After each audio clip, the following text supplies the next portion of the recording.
Hello दोस्तों, मैं आप सबके बीच एक बहुत अच्छी सी कहानी लेकर आ रहा हूँ। कृपया करके कहानी को सुनें। यदि कहानी अच्छी लगी तो चैनल को लाइक एंड सब्सक्राइब करना ना भूलें। दोस्तों, एक गांव में एक आलसी लेकिन भोला भाला युवक था। उसका नाम आनंद था। वह दिन भर कोई काम नहीं करता, बस खाता ही रहता और सोता रहता था। घर वालों ने कहा, चले जाओ यहाँ से, निकल जाओ घर से। कोई काम धाम करते नहीं हो, बस पड़े रहते हो। बस वह घर से निकल गया और यूं ही भटकते हुए एक आश्रम पहुँचा। वहाँ उसने देखा कि एक गुरुजी हैं। उनके शिष्य कोई काम नहीं करते, बस मंदिर की पूजा करते हैं। और उसने मन में सोचा, यह बढ़िया है, कोई काम धाम नहीं है, बस पूजा ही तो करना है। गुरुजी के पास जाकर पूछा, क्या मैं यहाँ रह सकता हूँ? गुरुजी बोले, हाँ, क्यों नहीं, लेकिन मैं कोई काम नहीं कर सकता हूँ। गुरुजी बोले, कोई काम नहीं करना है, बस पूजा करनी होगी। आनंद बोला, ठीक है, वह तो मैं कर लूँगा। अब आनंद महाराज आश्रम में रहने लगे। ना कोई काम धाम, बस सारा दिन खाते रहते हैं और प्रभु भक्ति में भजन गाते रहते हैं। महीना भर हो गया। फिर एक दिन आई एकादशी। उसने रसोई में जाकर देखा, खाने की कोई तैयारी नहीं था। उसने गुरुजी से पूछा, आज खाना नहीं बनेगा क्या? गुरुजी ने कहा, नहीं, आज तो एकादशी है, तुम्हारा भी उपवास है। उसने कहा, नहीं, अगर हमने उपवास कर लिया तो कल का दिन ही नहीं देख पाएंगे। हम नहीं कर सकते उपवास, हमें तो भूख लगती है, आपने पहले क्यों नहीं बताया? गुरुजी ने कहा, ठीक है, तुम ना करो उपवास, पर खाना भी तुम्हारे लिए कोई नहीं बनाएगा, तुम खुद बना लो। तो कहा जाता है ना, मरता क्या ना करता। वह गया रसोई में और गुरुजी फिर आए। देखो, अगर तुम खाना बना लो तो राम जी को भोग जरूर लगा लेना और नदी के उस पार जाकर बना लो रसोई। आनंद बोला, ठीक है। लकड़ी, आटा, तेल, घी, सब्जी लेकर चले गए। जैसा तैसा खाना भी बनाया। खाने लगा तो याद आया, गुरुजी ने कहा था कि राम जी को भोग लगाना है। वह भजन गाने लगा, आओ मेरे राम जी, भोग लगाओ जी, प्रभु राम आइए, श्री राम आइए, मेरे भोजन का भोग लगाइए। कोई नहीं ना आया तो बेचैन हो गया कि यहाँ तो भूख लग रही है और राम जी आ ही नहीं रहे हैं। भोला मानस जानता नहीं था कि प्रभु साक्षात तो आएंगे नहीं, पर गुरुजी की बात मानना जरूरी है। फिर उसने कहा, देखो प्रभु राम जी, मैं समझ गया कि आप क्यों नहीं आ रहे हो। मैंने रूखा सूखा बनाया है और आपको तर माल खाने की आदत है, इसलिए नहीं आ रहे हो। तो सुनो प्रभु, आज वहाँ भी कुछ नहीं बना है। सबकी एकादशी है और सब व्रत रखे हैं। खाना है तो यह भोग ही खा लो। श्री राम अपने भक्त की सरलता पर बड़े मुस्कुराए और माता सीता के साथ प्रकट हो गए। भक्त असमंजस में, गुरुजी ने कहा था कि राम जी आएंगे, पर यहाँ तो माता सीता भी आई हैं और मैंने तो भोजन बस 2 लोगों का बनाया है। चलो कोई बात नहीं, आज इन्हें ही खिला देते हैं। बोला, प्रभु मैं भूखा रह गया, लेकिन मुझे आप दोनों को देखकर बड़ा अच्छा लग रहा है।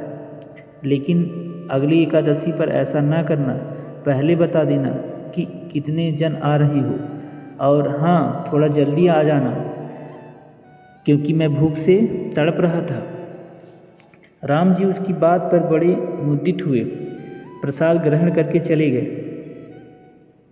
अगली एकादशी तक यह भोला भाला आनंद मानस सब भूल गया। उसे लगा प्रभु ऐसे ही आते होंगे और प्रसाद ग्रहण करते होंगे। फिर एकादशी आई। गुरुजी से कहा, मैं चला अपना खाना बनाने, पर गुरुजी थोड़ा ज़्यादा अनाज लगेगा, वहाँ 2 लोग आते हैं। गुरुजी मुस्कुराए, भूख के मारे, बावला है, ठीक है, ले जा और अनाज ले जा, जितना चाहिए उतना ले जा। अब की बार उसने 3 लोगों का खाना बनाया। फिर गुहार लगाई, प्रभु राम आइए, सीताराम आइए, मेरे भोजन का भोग लगाइए। प्रभु की महिमा भी निराली है। भक्त के साथ कौतुक करने में उन्हें भी बड़ा मज़ा आता है। इस बार वे अपने लक्ष्मण और भरत, शत्रुघ्न और हनुमान जी को भी लेकर आ गए। भक्त को चक्कर आ गया। यह क्या हुआ? एक का भोजन बनाया तो आज 2 का खाना ज़्यादा बनाया तो पूरा खानदान आ गया। लगता आज भी भूखा ही रहना पड़ेगा। सबको भोजन लगाया और बैठे बैठे देखता रहा। अनजाने ही उसकी भी एकादशी हो गई। फिर अगले एकादशी आने से पहले गुरुजी से कहा, गुरुजी ये आपके प्रभु राम जी अकेले क्यों नहीं आते? हर बार कितने सारे लोगों को लेके आते हैं। इस बार अनाज ज़्यादा देना। गुरुजी को लगा कहीं ये अनाज बेचता तो नहीं है, देखना पड़ेगा। जाकर भंडारा में कहा, इसे जितना अनाज चाहिए दे दो। छुपकर उसे देखने चल पड़े। इस बार आनंद ने सोचा खाना पहले ही बनाऊंगा, पता नहीं कितने लोग आ जाएं, पहले बुला लेता हूँ फिर बनाता हूँ। फिर टेर लगाई, प्रभु राम आइए, श्री राम आइए, मेरे भोजन का भोग लगाइए। सारा राम दरबार मौजूद। इस बार तो हनुमान जी भी साथ आए, लेकिन यह क्या प्रसाद तो तैयार ही नहीं है। भक्त ठहरा भोला भाला, बोला, प्रभु इस बार मैंने खाना नहीं बनाया। प्रभु ने पूछा, क्यों? बोला, मुझे मिलेगा तो है नहीं, फिर क्या फ़ायदा बनाने का, आप ही बना लो और खुद ही खा लो। राम जी मुस्कुराए। सीता माता भी गदगद हो गई। उसके मासूम जवाब से लक्ष्मण जी बोले, क्या करें प्रभु? प्रभु बोले, भक्त की इच्छा है तो पूरी तो करनी पड़ेगी, चलो लग जाओ काम से। लक्ष्मण जी ने लकड़ी उठाई, माता सीता आटा सानने लगी। भक्त एक तरफ बैठकर देखता रहा। माता सीता रसोई बना रही थी तो कई ऋषि मुनि, यक्ष, गंधर्व प्रसाद लेने आने लगे। इधर गुरुजी ने देखा खाना तो बना नहीं, भक्त एक कोने में बैठा है। पूछा, बेटा क्या बात है, खाना क्यों नहीं बनाया? बोला, अच्छा किया गुरुजी आप आ गए, देखिए कितने लोग आते हैं प्रभु के साथ। गुरुजी बोले, मुझे तो कुछ नहीं दिख रहा है तुम्हारे और अनाज के सिवाय। भक्त ने माथा पकड़ लिया। एक तो इतनी मेहनत करवाते हैं प्रभु, भूखा भी रखते हैं और ऊपर से गुरुजी को दिख भी नहीं रहे। यह और बड़ी मुसीबत है। प्रभु से कहा, आप गुरुजी को क्यों नहीं दिख रहे हैं? प्रभु बोले, मैं उन्हें नहीं दिख सकता।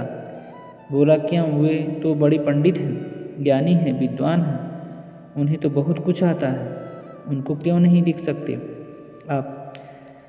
प्रभु बोले, माना कि उनको सब आता है, पर वे सरल नहीं हैं तुम्हारी तरह, इसलिए उनको नहीं दिख सकता। भोला भाला आनंद ने गुरुजी से कहा, गुरुजी प्रभु कह रहे हैं आप सरल नहीं हैं, इसलिए आपको नहीं दिखेंगे। गुरुजी रोने लगे।